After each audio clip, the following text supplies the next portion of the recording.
Guys, isang malaking comeback win sa Game 5 ang itinarak ng Hinebra sa puso ni Homer Saison at ng iba pang Hinebra haters. 15 points ang hinabol ng Gin Kings at matapos mauna ang yabang ni Anjo Karam na palawit-lawit pa ang dila, inalat na ang Meralco. 3-2 na ang series, pabor sa Hinebra. At isang hakbang na lang para makasalta sa finals. Pag-uusapan po natin yan, pero bago ang lahat ay maglalambing po ako sa inyo na isubscribe ninyo itong ating channel at kung di masyadong makakaabala ay i-like at paki-share na rin ninyo. Malaking bagay po yan sa aming mga vlogger. Maraming salamat. Mga ka-Republic, sa unang tingin ay mukhang napaghandaan ng Meralco ang Game 5. May pansagot sila sa bawat atake ng Hinebra hanggang tuluyan na nga nilang iwan ang mga mag-aalak. Umabot pa sa 15 points ang kalamangan ng Bolts, kaya naman naramdaman yata ni Anjo Karam na kamag-anak siya ni Michael Jordan.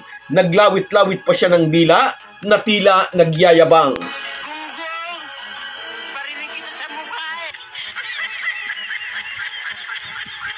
Hindi naman natin masisisi sa Anjo Karam, akala kasi niya ay lamang ang Meralco ng 103 points.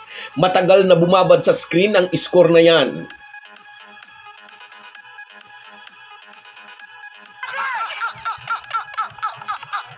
At siguradong naglupasay sa tuwa ang isang listang laging galit pag nananalo ang Hinebra. Anyway, usapang matino, tila nga napaghandaan ang mga bataan ni Nenad Bocinic ang Game 5. Maganda ang kanilang depensa na nag-force sa Hinebra ng 12 turnovers sa first half. Sa kalagitnaan ng third quarter ay lumubo pa ng 15 points ang kalamangan ng Bolts, ngunit hindi nawala ang NSD spirit sa tropa ni Coach Tincone upang dahan-dahang tibagin ang kalamangan ng kalaban hanggang maging 2 puntos na lang ito sa isang buzzer beater 3 points ni L.A. Tenorio. At sa pagpasok ng fourth quarter, tuloy-tuloy ang pananalasa ni Christian Standhardinger. Kinukuyog ng depensa sa ilalim, pinatay sila ni Sistan sa mga mid-range jumper nito. Lumamang na ang Hinebra 82-79. Muling nakatabla ang Meralco, ngunit isang jumper ni Japit Aguilar ang muling nagbigay ng kalamangan sa Hinebra na nasundan pa ng isang 3-pointers ni Scottie Thompson. Matapos madalawang sunod ng Meralco, ngayon ang Hinebra naman na nagtala ng 2 magkasunod na panalo upang makuha ang trangko sa kanilang best-of-7 semifinal series. Sa Miyerkules, may chance ang Hinebra na isara na ang series upang sumalta sa finals. Kung mapapadapa ulit nila ang Meralco, muli na namang iiyak ang Bolts, pati na ang sports columnist na laging masama ang loob pag nananalo ang Barangay Hinebra. Ayaw na ni Coach Tincone na umabot sa Game 7 ng series. Gusto na nilang tapusin ang laban sa Miyerkules. Delikado raw kung mabibigyan pa nila ng chance ang Meralco. Sabi ni Christian Standhardinger, nakikita na raw ng Hinebra ang susi kung paano tatalunin ang Bolts sa Game 6. Dapat daw nilang man-neutralize sina Chris Newsom at Cliff Hutch. Naging teammate ni Sistan si Newsom sa Gilas, kung saan ay nanalo sila ng gold sa SEA Games. Kaya alam daw niya ang kakayahan ni Newsom. Si Cliff Hutch naman ay maraming beses na raw niyang nakalaban, kaya alam niyang malaki ang nagiging epekto nito sa kanyang team. Pag maganda ang performance ni Cliff Hutch, nadadala niya ang buong kupunan ng Meralco Bolts. Kaya asahan, bibigyan ng Hinebra ng sapat na atensyon ng 2 Meralco Stars sa Game 6 na magaganap sa May 29, araw yan ng Miyerkules. Muli, sina Nisi, Aguilar at Pringle ang nakapagbigay ng suporta kay Standhardinger. Ganon din sina Tenorio at Thompson na may 7 and 5 points respectively. Tig 5 points naman sina Nards Pinto at Ralco. Kahit si David Murrell ay nakapag-contribute din ng steals at 2 assist. Ngunit ang talagang pumatay sa Bolts ay si Christian Standhardinger na nagtarak ng 34 points at 10 rebounds.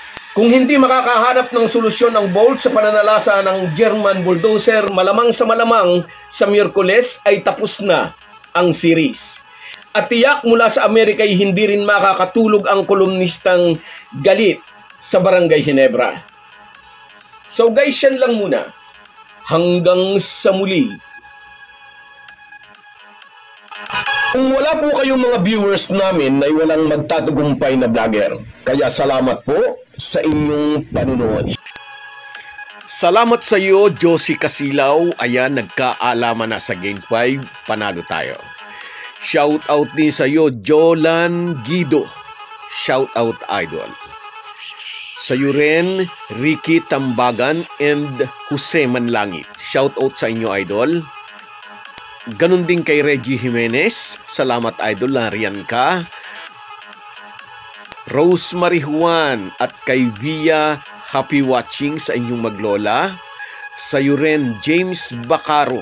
Ayan, nag-adjust na. May counter adjustment. Sa iyo rin, Alex De La Paz. Shout out sa iyo, idol. Salamat sa panonood mo. At sa iyo rin, Papa Kiko and Benjamin Hapayan. Happy watching sa inyong dalawa. Fernando Alvaro, shout out sa iyo, idol. At sa iyo, Roldan Advincula. Maraming salamat sa inyong suporta.